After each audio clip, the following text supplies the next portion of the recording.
feel like an old man now. I've seen enough of war and its destruction.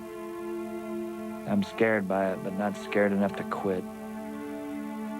I'm a Marine, and I hope someday to be a good one. Please pray for us all here at Quezon. Your son and Marine, Kevin.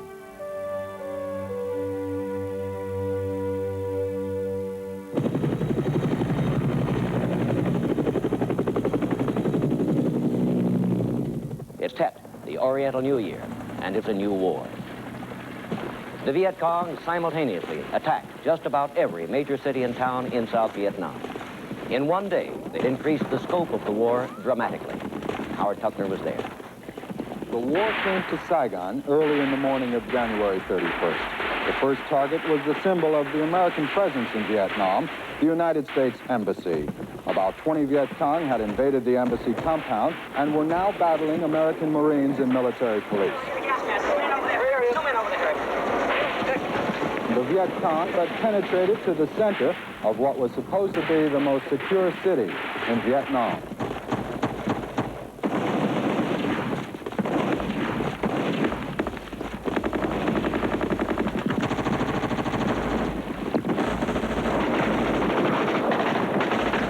What's the hardest part of it? Not knowing where they are, that's the worst. Riding around and running the sewers and the gutters anywhere. Be anywhere. Just hope you can stay alive from day to day. Everybody just wants to go back home and go to school. That's about it. You lost any friends? Quite a few. We lost one the other day. The whole thing stinks, really.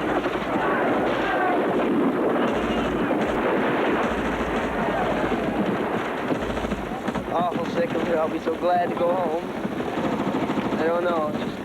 It's the worst area we've been in since I've been in Vietnam. You think it's worth it? Yeah, I don't know. They say we're fighting for something. I don't know.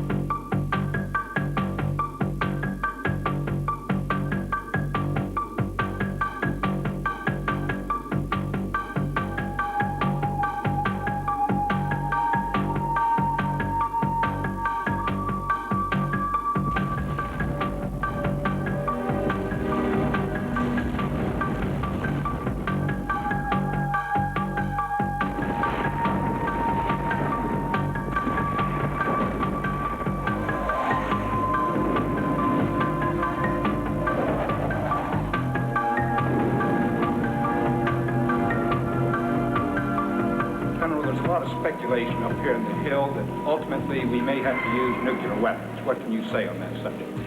I do not think that nuclear weapons will be required to defend Quezon.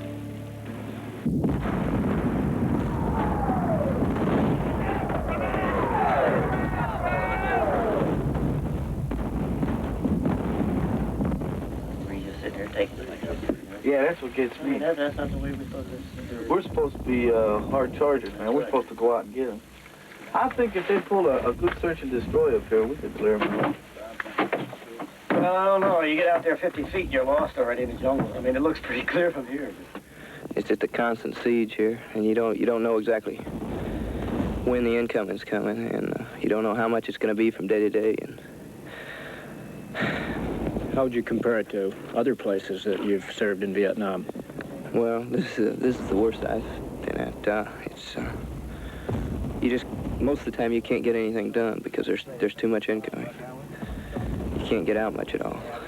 It's just too dangerous to get out, and it just gets on your nerves. That's all. Either that or just have a B-52s go up one side, back. The only thing they hit is the ground. Dear Dad and Mom. Well, they haven't got me yet. I'm sitting here in my new bunker underground with many sandbags and metal skids between me and the surface. But the men and I will be all right no matter what comes. We are all well, and morale is high. You know, I've never really regretted coming over here. Even yesterday when my favorite turd got it. The little guy with my platoon sergeant's radio man. I really loved the kid. He was the hardest little worker, and never complain, do anything for you. After they had taken him away, it almost kicked my ass, as the saying goes. I almost cracked.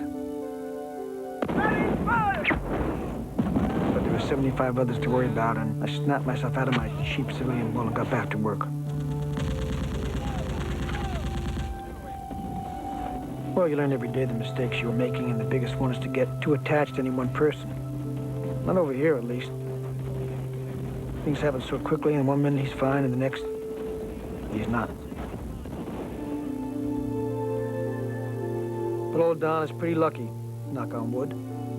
Now home I'll come, I'm sure. Maybe after we wipe them up here, they'll go to the bargaining tables and we can come home. All of us. Love, Don.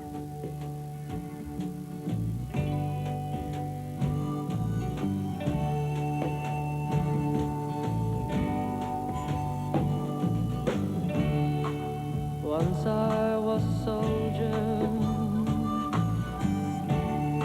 and I fought on foreign sands for you. Once I was a hunter, and I brought home fresh meat for you. Once I was a lover, searched behind your eyes for you. Soon there'll be another to tell you I was just alive. Sometimes I wonder, just for a while, will you ever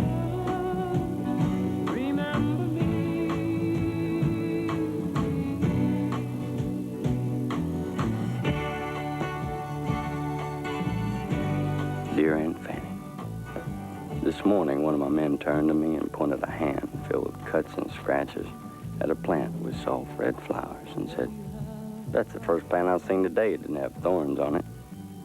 The plant was also representative of Vietnam. It is a country of thorns and cuts, of guns and marauding, of little hope and of great failure. Yet in the midst of it all, a beautiful thought, gesture, and even person can arise among it, waving bravely at the death that pours down upon it. Someday this place will be burned by napalm, and the red flower will crackle up and die among the thorns. Yet that flower will always live in the memory of a tired, wet Marine. Sometimes I wonder, just for a while, will you ever remember me?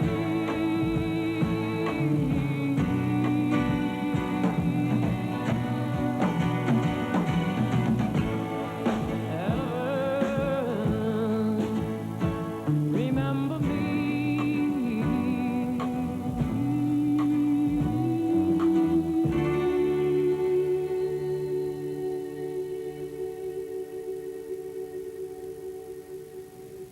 With American sons in the fields far away, I shall not seek,